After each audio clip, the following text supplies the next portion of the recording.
Hello, welcome back to Football League World TV. It's time for the latest edition of the EFL Weekend Preview. I'm your host, George Dagless, and joining me this morning are Marcus, Ali, and Adam Jones. Marcus, how you getting on? Yeah, really well, thanks, George. Always excited to come on the weekend preview and try and put my predictions up and see how I get on. But no, a really exciting slate to get into today. Yeah, some good games we're going to discuss. Adam, how are you? Yeah, not bad, thank you. I think you might have stitched us up really with some of these games because they're so hard to predict. So I'm excited to see what Marcus has predicted as well, because this is a very tough one to predict. Yeah, there's some interesting fixtures. A bit of a theme where nearly all the games we're going to discuss, 6 games across the 3 divisions, all relatively near the top of their respective divisions. So hopefully some cracking games to come. EFL fans, let us know what you're expecting from your team this weekend. We're across Facebook, YouTube, and Twitter for the next 25 or 30 minutes, and we are live. Let's get going. As always, start with the Championship.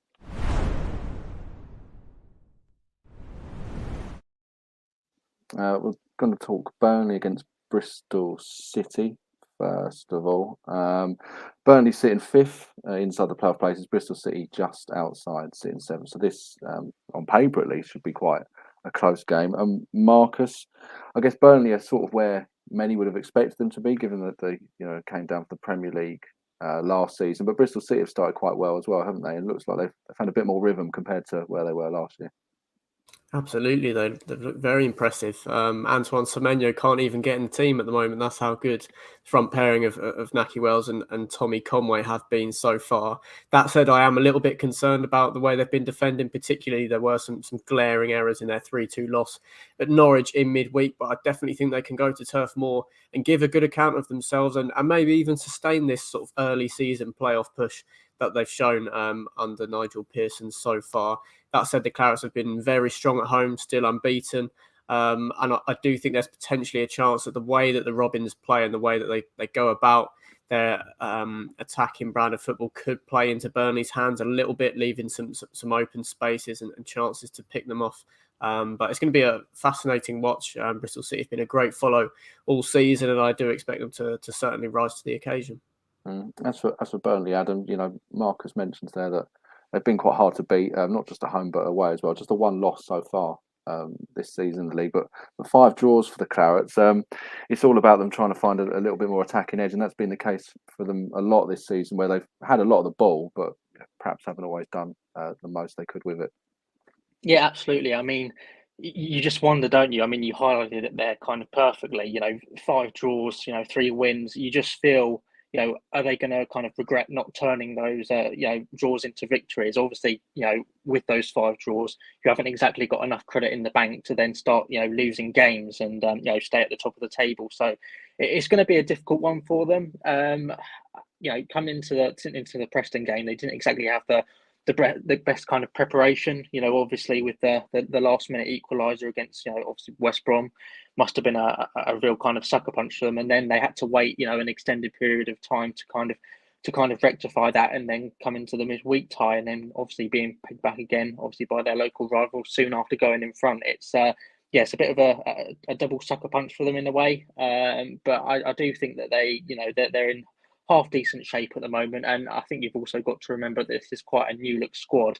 They're obviously losing quite a few of their key players as well. You've got to bear that in mind as well, and quite a few players arriving in return. I think they've made a semi-decent start to the season. I think as long as they're kind of in and around the promotion mix, I think they'll be happy at this stage. Because I think they're only likely to get stronger. Considering it's going to take some time for the whole squad to gel. Okay, let's get score predictions for this first one. Marcus, how do you see it going? I'm going for another goal-laden game, but 3-1 to Burnley. Maybe build as a bit more of an evenly matched encounter, but I just can't trust that Bristol City back line. I think the Clarets have got the quality to exploit it on the day. Okay, yeah, I'm backing Burnley too. I'm going to go with 2-1 victory for the Turf Moor team. Adam, clean sweep for Burnley, do you think? Yeah, same as you, George. I'm going to go with a 2-1 victory to Burnley. I think, as Marcus said, I think they'll give a good account of themselves to Robins. But I think on the day, I think having the home advantage as well, I think the Clarets will prove to be just a bit too much. Okay, we'll see what happens. We're backing a Burnley win there against Bristol City. Let's move away from that game. Let's focus our attention on the match at Vicarage Road tomorrow. Now, Watford hosting Sunderland. Watford sitting 10th, just a 1 point behind Sunderland in 6th place. Marcus, let's talk Watford first of all. Have you been slightly underwhelmed with what you've seen from them so far? I mean, again, similar to Burnley, they came down from the Premier League, obviously, and were tipped by many to be one of the sides in contention for promotion. You know, it's a matter of points between where they are and the top 6, of course, but consistency hasn't exactly been a strong point so far. Yeah, I have been a little bit disappointed so far. I think there are certain areas of the squad and the starting 11 that isn't as strong as the sides that we see competing right towards the top end of the division. It was always going to be a transition with Rob Edwards coming in and stepping up to a level that he's never managed at before. And I think you have to remember just how poor the Hornets were in the Premier League last season. Getting very few wins on the board, and the relegation was sort of written on the wall for almost the whole second half of last season. So it's not a surprise to see a small hangover from that. I think getting Keenan Davis fit and firing is going to be crucial to getting them back in and amongst that promotion mix, because they haven't looked the same side really since Emmanuel Dennis departed just after the first few weeks of the season, where they'd put in some promising displays. Obviously, the visit of Sunderland is a match that they would have got used to down the years, but a club that's in a very sort of different frame of mind heading into this match. And I think that the patience of the pot size with Rob Edwards, if they're not able to arrest their current slide, could be tested in the coming weeks and months. So it's going to be an interesting outing for them. At the moment, I can potentially see things getting a little bit worse before they get better. Okay. As for Sunderland, Adam, and obviously I don't want to bring it up too much, given they played your team last, but some of the football on display from Tony Mowbray's team was pretty exceptional, wasn't it? Obviously, that third goal in particular against Reading was something that's obviously got quite a lot of attention on social media in the days since. What did you make of Sunderland's performance there, first of all? I think it was kind of typical of Tony Mowbray, really, kind of doing the most that he can in with very limited resources. Obviously, having LS Sims go off the pitch, I don't think Sims had his best game, but he did look threatening at times. And on the limited amount he was on the pitch, I thought he was half decent anyway. So to lose him, I thought that Reading would somehow kind of get a clean sheet and get themselves perhaps over the line with a win, but it turned out to be anything other than that. I think Reading themselves got a bit too complacent, to be honest, going with a back four and having Tom McIntyre at left back, which I thought was, it made us our own worst enemy. He's not a left back, but I can't really take anything away from Sunderland. I thought they were clinical, really, and even when Reading had a back five, in the early stages of the game, they weren't exactly at their best, but they still created a few openings and a threat on a couple of occasions. So this is a very, very promising performance from them. And obviously, the third goal is superb as well. Obviously, the defending isn't great, but just the way that they unlock the defence will give them quite a lot of hope, for future games. So, yeah, it's a performance that will give them plenty of confidence. That's for sure. You just wonder whether their lack of kind of available forwards at the moment, and obviously in central defence as well is a bit of an issue at the moment. You wonder if that will come back to bite them. But they did very well with the very limited resources that they had in midweek, and were full value for their victory. Reading never got going, but Sunderland managed to pick up their performance and were clinical in the end. So you've got to give credit to them. Yeah, certainly an impressive performance from the Black Cats early in the week. Let's get score predictions then. Marcus, do you think they can back that up, Tony Mowbray's team against Watford, or you fancy Rob Edwards' men here? I was tempted to go for a Sunderland win, but I'm going to pick a 1-1 draw. I just can't deny, aside with the likes of João Pedro and Ismail Assar, the chance to get on the score sheet. So I'm going to go for a 1-1 draw. Okay. Adam, how do you see it going? I think it's a side full of confidence against a side that was devoid of confidence, really, in terms of Sunderland and Watford. So I'm going to go with a 2-1 Sunderland victory in this one, but I think it will be a close game. Yeah, I can see it being quite tightly contested as well. I'm going to go for a 1-1 draw between these two. One final game to talk about in the Championship before we move on to League One, and that's Norwich against West Brom. Norwich seem to have found their rhythm now, as they so often do in the Championship, sitting second, currently just 1 point behind Sheffield United. As for West Brom, there's been a couple of impressive performances in there, but they never really got the wins on the board that those performances perhaps deserve. They're kind of sitting 20th with just the one win and 6 draws from their opening games, a couple of losses in there as well. We'll get to West Brom in a second, but let's talk Norwich first of all, Marcus. At the start of the season, perhaps they stuttered a little bit, didn't they? But, midweek, they saw off Bristol City in the end. Teemu Pukki getting amongst the goals. Josh Sargent in great form as well. It looks like they're once again going to be in the promotion mix, doesn't it, this season? Absolutely, yeah. Since that tricky opening trio, they have looked like the best team in the league. I think it's pretty hard to dispute that at the moment. Such a well-run club, doesn't get the credit they deserve due to their Premier League relegations, but the continuity that they've been able to establish with the playing squad, with the style of play a little bit as well.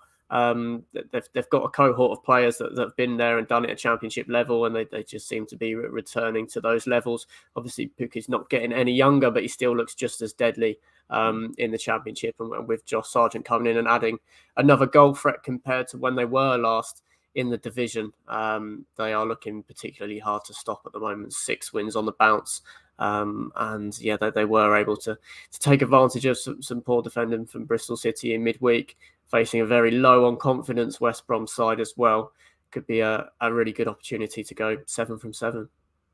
As for West Brom, Adam, they're a team that has flattered deceive maybe in some cases. There's been a number of performances where they perhaps should have got more than they have got, though. Like I said, 6 draws so far in the league, and Steve Bruce, perhaps inevitably because of that, is now starting to come under pressure.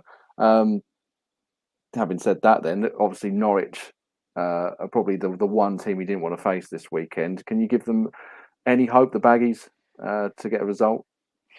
I'm not sure if they have kind of any edge really over Norwich. Perhaps one of them is perhaps this is Steve Bruce's last chance really to get things right. I don't think there'll be much patience in the West Brom boardroom at all, especially with them sitting, near the bottom of the table, and after seeing them bring in the likes of John Swift and Jeb Wallace, obviously 2 top quality players in the Championship, they won't want to be kind of down the bottom end of the division. So I guess the pure desperation could work in their favour. There'll be no shortage of motivation for them to get 3 points on the board, and it could be a real season changer for them if they do. But it's difficult at the moment because on one hand, you could definitely say that they deserve more points than they do at the moment, and then obviously you look at some of their recruitment. Obviously, some of their earlier recruitment in the summer was very good. Wallace and Swift and Yakuslu as well, I thought was a very good signing as well. But then you look towards the latter stages of the window, and they haven't got strength and depth in some areas, especially central defence. And for me, that defence is a real worry. I think they look very vulnerable against Birmingham City, especially Carl Bartley, who I was a little bit disappointed by in midweek. But yeah, I think they've got a decent amount going forward. But obviously even without the likes of Daryl DK, they've got John Swift and Wallace that can contribute from midfield. But in terms of defensive stuff, I just don't see them kind of thriving, and I can see the goals. Obviously they weren't that bad defensively last season, but I can see them conceding quite a few goals now that they're under a bit of pressure. So I'm a little bit concerned for West Brom at the moment. Okay. Before we get to score predictions, let's just have a verdict on this one.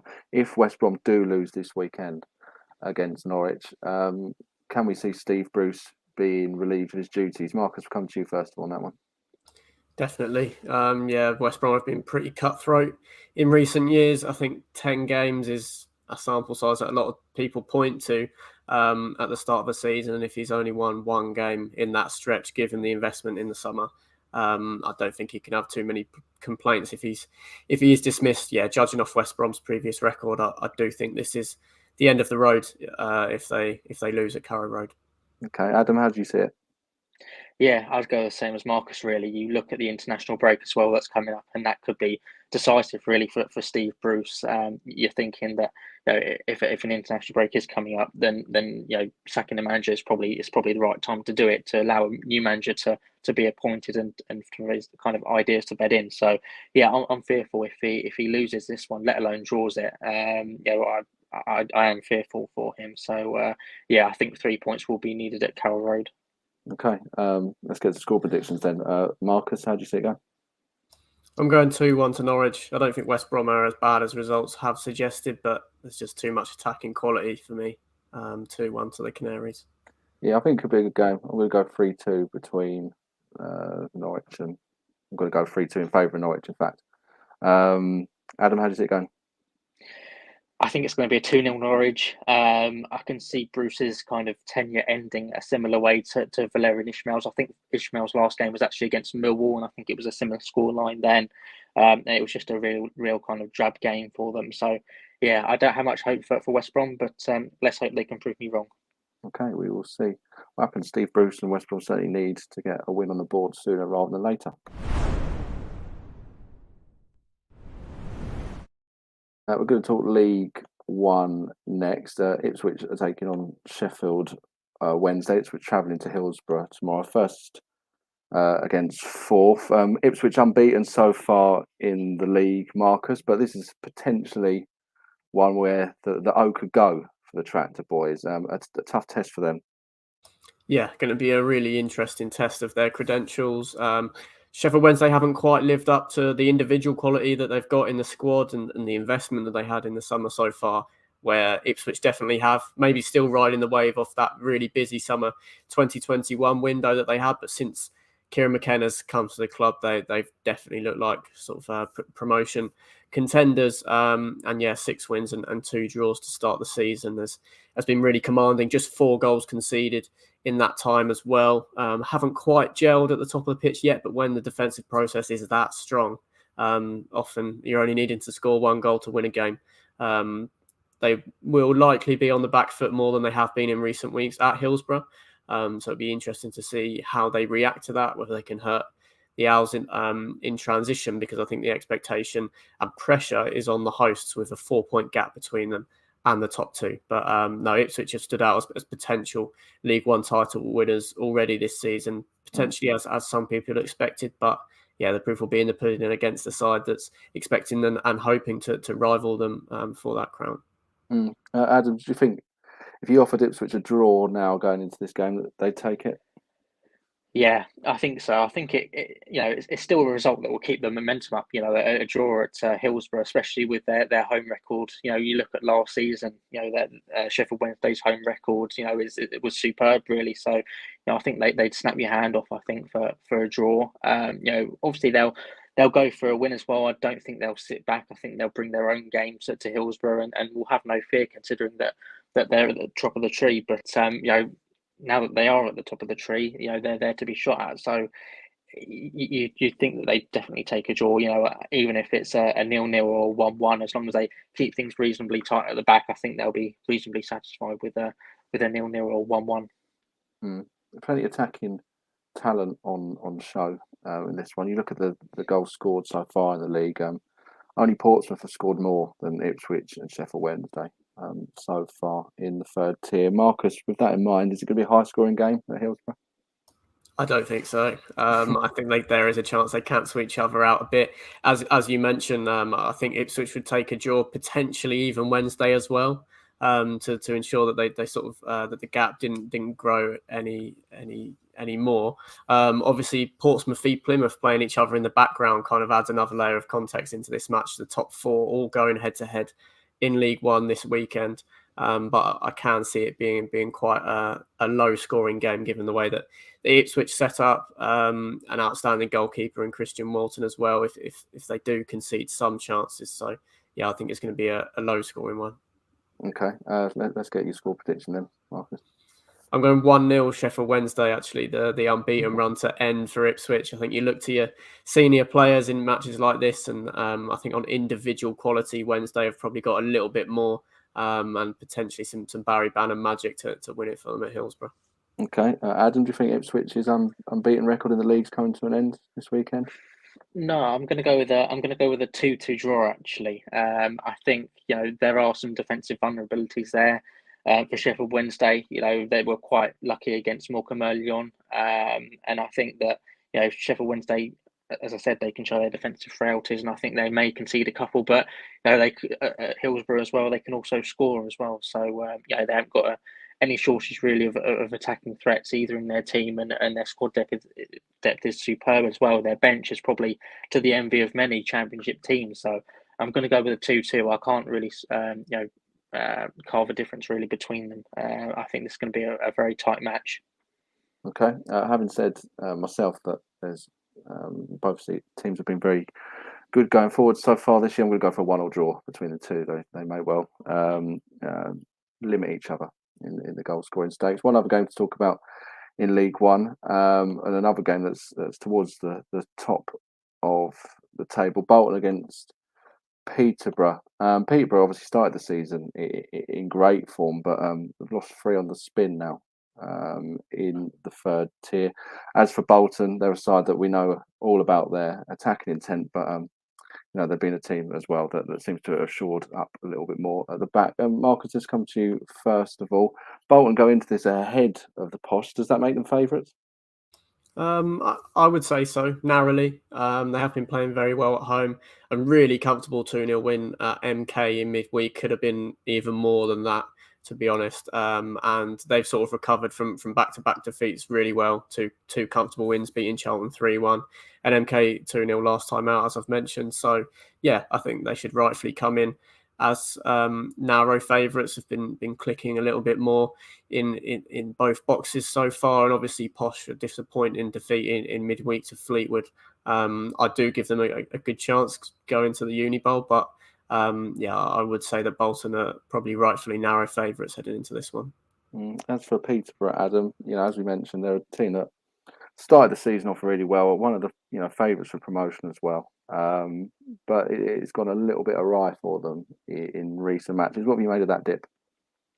It's been really disappointing. I think you look at their performance against Fleetwood in midweek. They're just standing there like statues really for the Fleetwood goal. Obviously, Fleetwood had 3 bites of the cherry really, so that will be very disappointing for them. And going forward as well, I thought they were just as disappointing. Many of their kind of half chances really came from direct passages of play, and it was just kind of in real sharp contrast really to their second half performance against Cheltenham in late July. I looked at both highlights back, and just the contrast really against Cheltenham. They came forward with real purpose, got behind their defence, and deserved to come away with the victory. Was with Fleetwood there just wasn't enough clear cut chances really. A lot of it was half chances, and they didn't create enough on the night. So I'm not sure if this is one where you can really kind of blame the strikers for this one, but I think the whole team really needs to kind of step it up and create a lot more and get themselves back to winning ways sooner rather than later, because there's no shortage of competition for kind of spots at the top end of the table. So we've seen with the likes of Glenfargal are up there, Ipswich and Sheffield Wednesday, who we've just talked about. So they need to get themselves back to win ways as soon as possible. Okay, Marcus, let's get a score prediction for this one. I'm going for a 2-2 draw. I think stylistically these two match up quite well for a really entertaining game. Both got some of the best players in the league in the final third. 2-2 draw. Okay, yep, I can see goals in this one. I'm going to go. I suppose I should go 2-2 as well. I nearly said 3-3. I think that's a little bit too extreme. Adam, what are you picking here? I've gone in contrast really. I think it might be a bit cagey. I'm not sure why, but I'm going to go with a 1-0 Bolton win. I just think, similar to earlier really with the Watford and the Sunderland prediction, I just think, Bolton are full of confidence at the moment, and so they should be after their win against MK Dons and Peterborough. Obviously, with recent defeats, won't be exactly high on confidence themselves. So I'm going to go with a 1-0 Bolton victory, but I think this will be a reasonably close game. Okay, we shall see.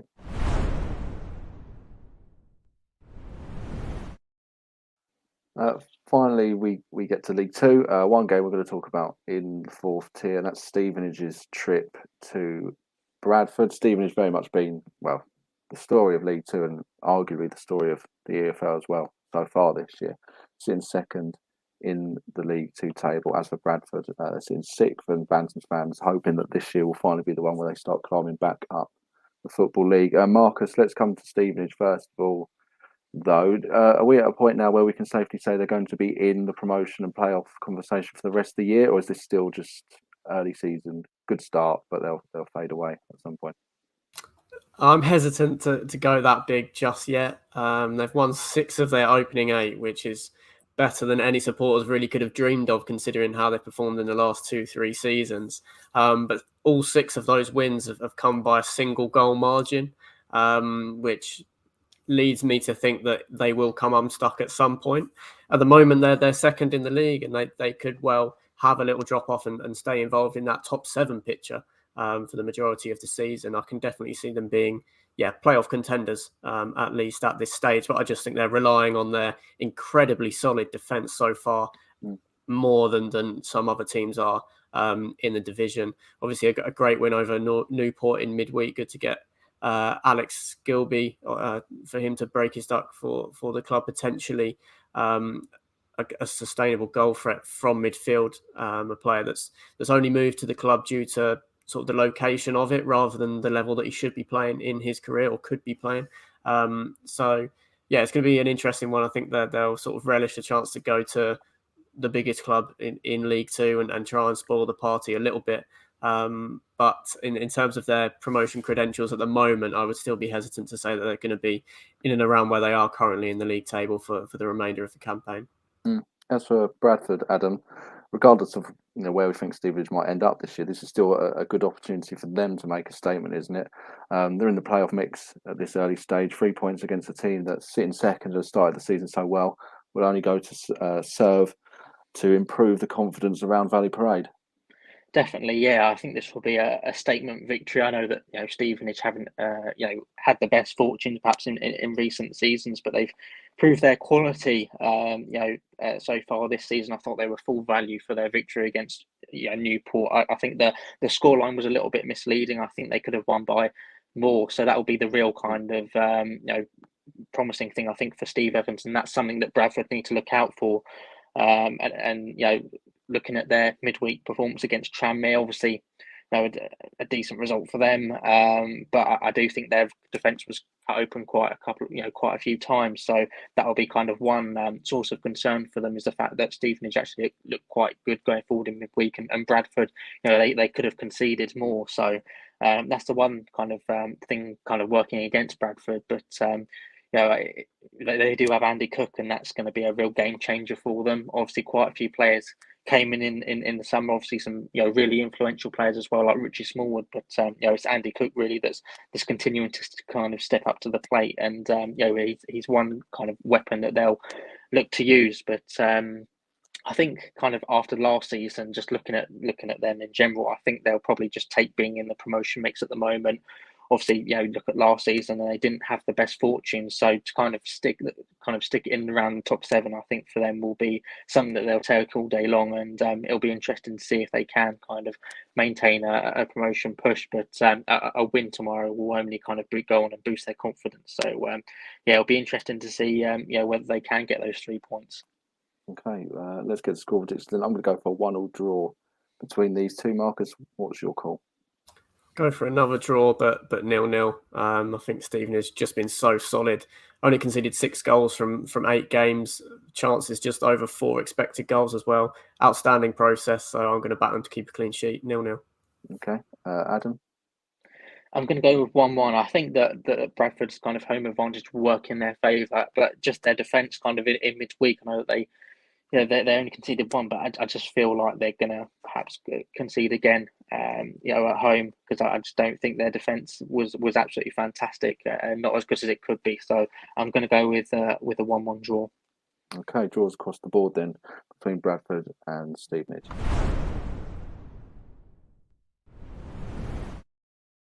That's it for the EFL weekend preview. Marcus and Adam, thanks for joining me this morning, and that's it as well for programmes on FLW TV for this week at least. We'll be back on Tuesday. Before we go, there's just time to say please subscribe to Football League TV on YouTube if you can, and do like this video. And for myself, Marcus and Adam, it's bye for now.